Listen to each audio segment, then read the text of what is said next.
In 1997, a global phenomenon hit the publishing world. Harry Potter and the Philosopher's Stone was the first of a 7-book series by British author J.K. Rowling. The books follow the adventures of Harry and his friends as they try to overcome Lord Voldemort. It's the highest-selling book series ever, with over 450 million copies sold, and it spawned a hugely successful 8-film Hollywood franchise too. On top of that, the ideas of J.K. Rowling have also made their way out into the real Muggle world.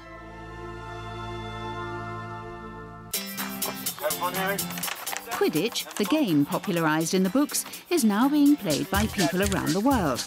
Transworld Sport travelled to the United States to find out more.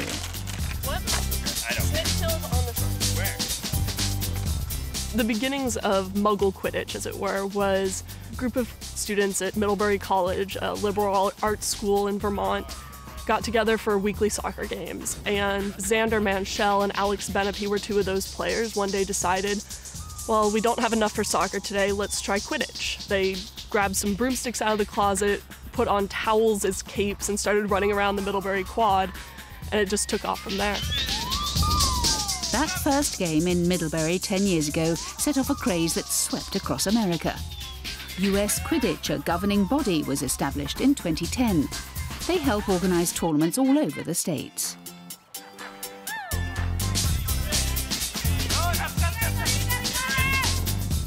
Cara Levis is US Quidditch's Northeast representative and has been involved with the sport from the start. I think it's a very interesting development as far as the sport's growth. We have an incredible online community and social aspect to the sport that I think is unique to this particular era.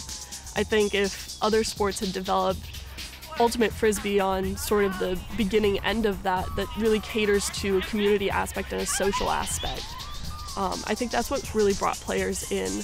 Personally, I've traveled around to 5 different regions and played in over 30 tournaments, and that ability to participate and that element of inclusiveness with Quidditch has drawn players in. Transworld Sport joined up with a team who call themselves QC Boston, the Massacre. On our visit, they were playing a friendly match against Tufts University. Captain of Boston is Jake Archibald, and he gave us a run-through of the Quidditch Basics. It's very difficult. There's 4 balls in play at all times, which is a lot more challenging than any other sport, which usually only has 1. So not only do you have to watch your ball, but the 3 others on the field at once that are all affecting your game. And riding a broom is very difficult, as you have to be running with something between your legs at all times, and that's unnatural. Each team is comprised of 7 players. There's a seeker, 2 beaters, a keeper, and 3 chasers. There's the quaffle, which is a deflated volleyball, which is used to score on the 3 hoops on either side, and that's used by the chasers and the keeper. And then there are 3 bludgers in play, which are used by the beaters. There's 2 beaters in each team, so one team will have 2 balls, one team will have 1 ball, and those change possession, and those are used to knock out the players that are using the other balls. If you're hit with the ball, you have to dismount off your broom and run back and tag your own hoops. And once you do that, you're back into play. Anything you were doing, any ball you were carrying, has to be dropped and stopped immediately, and it's basically a turnover, or wherever it lies, you stop. The 3 hoops are protected by the keeper, a position occupied by Jake, who uses the breakdown of opposition attacks to begin his own team's offence. Each goal through any one of the hoops is worth 10 points, and games last 30 minutes.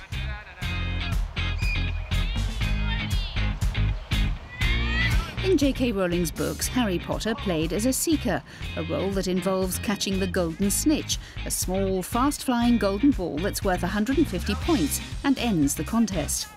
However, for the real-world game, the organisers had to think of a new way to reimagine the snitch. The snitch is a tail on the back of my shorts. I'm the snitch runner. The snitch is the tail on the back of my shorts. The seekers have to pull it off. And if they pull it off my shorts, it's 30 points for their team. So you're within 20. It ends the game immediately, and you get 30 points for your team. My job as the snitch runner is to protect that tail as much as possible and to keep the game even. So I have to give each seeker even chances, try to stay in the midline so it's completely even, and make it as difficult as possible for them to catch it. So pretty much doing whatever I can to stop them. The drop down from 150 to 30 points was an attempt by the organisers to create a fairer playing environment. This followed early games of the sport in which it was discovered that people were only interested in watching the battle for the snitch, as that would have an ultimate impact on a game. The rule change was a popular one, and it's made for a more interesting and competitive sport.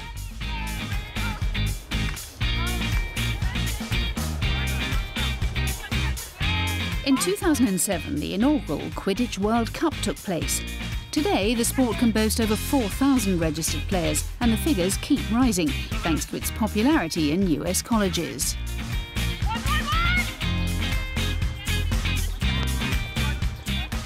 The sport has incredible growth potential. We're currently at 160 official teams through USQ, with a number of unofficial teams around the US and around the world. Down the line, I think that we're looking at possibly a professional sport. I think that we have a solid foundation right now in the college atmosphere, and right now we're starting to see graduates build up community teams that have the potential to become professional organizations.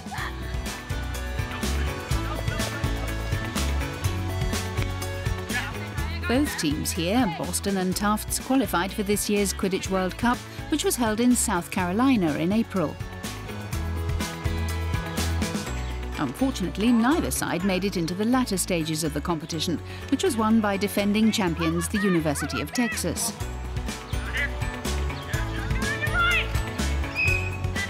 Although only teams from the US, Canada and Mexico competed at the World Cup, it is hoped to make it a more international affair in the years ahead. Quidditch is even beginning to gain a hold in J.K. Rowling's UK homeland.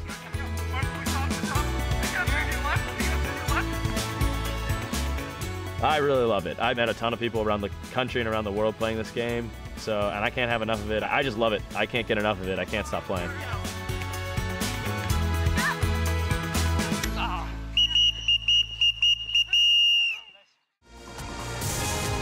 Subscribe now to our YouTube channel for the very best of Trans World Sports.